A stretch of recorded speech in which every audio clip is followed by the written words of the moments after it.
Think of the most brilliant minds in history. Albert Einstein, Nikola Tesla, minds capable of formulating the theory of relativity or calculating the currents of electromagnetism. Consider Sir Isaac Newton. He mapped the motion of planets and invented calculus, operating with a mind of rigorous, calculating logic. You would assume a brain of that caliber is immune to making the kind of financial errors that ruin ordinary people. In the spring of 1720, Newton bought into the South Sea Company. It was the most heavily hyped stock in England, and as the frenzy grew, Newton poured his fortune in. But the market crashed. This historical print shows the documented madness of the South Sea bubble. When it burst, Newton lost £20,000, the equivalent of over $3 million today. He watched his friends getting rich and succumbed to the fear of missing out.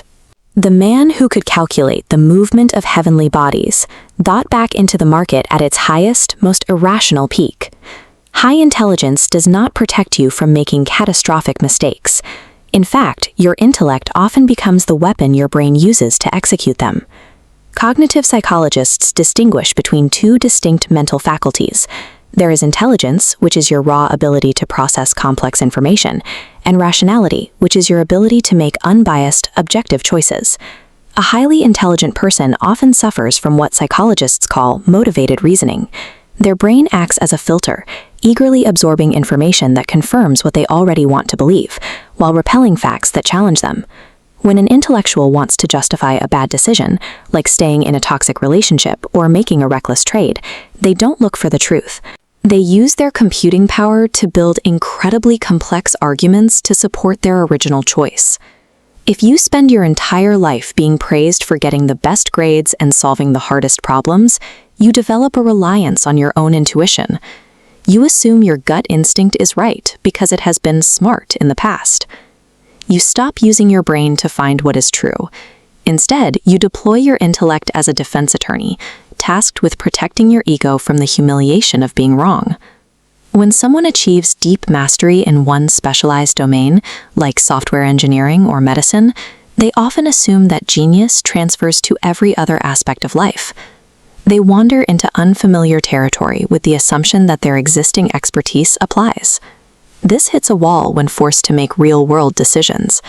An average mind sees a problem, picks a path, and moves forward.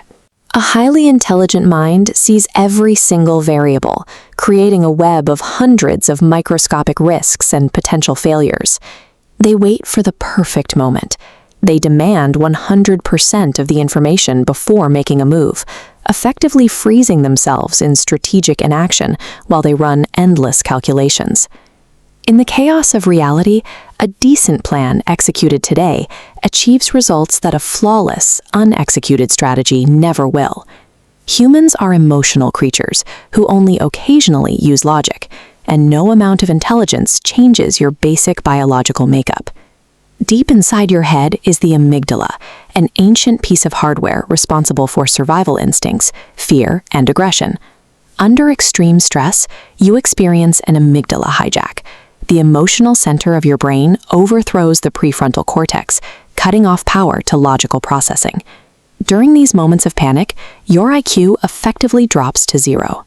This is why you see brilliant executives send career-ending emails at 2 in the morning, or top-tier professionals destroy decades of work over a petty argument. Computing power is useless if it goes offline when you need it most. Without emotional intelligence to govern your reactions, a high IQ becomes a decorative asset rather than a functional tool. If our biology is hardwired for emotional hijack, the defense is a cognitive framework that prevents the ego from taking the wheel. Long before modern psychology, the thinkers at the Oracle of Delphi established this boundary. Socrates realized that while others claimed expertise they didn't possess, his own wisdom was rooted in acknowledging the limits of his understanding. He famously observed that his wisdom came from the realization of what he did not know. This concept thrives in modern, high-stakes environments. The billionaire investor Charlie Munger applied this by defining his circle of competence. He recognized exactly where his expertise ended and refused to step beyond those borders. This is intellectual humility.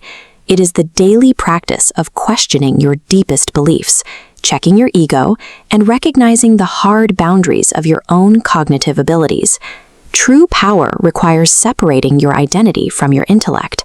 You must master your primal emotions and accept that the wisest person in any room is the one who never stops learning.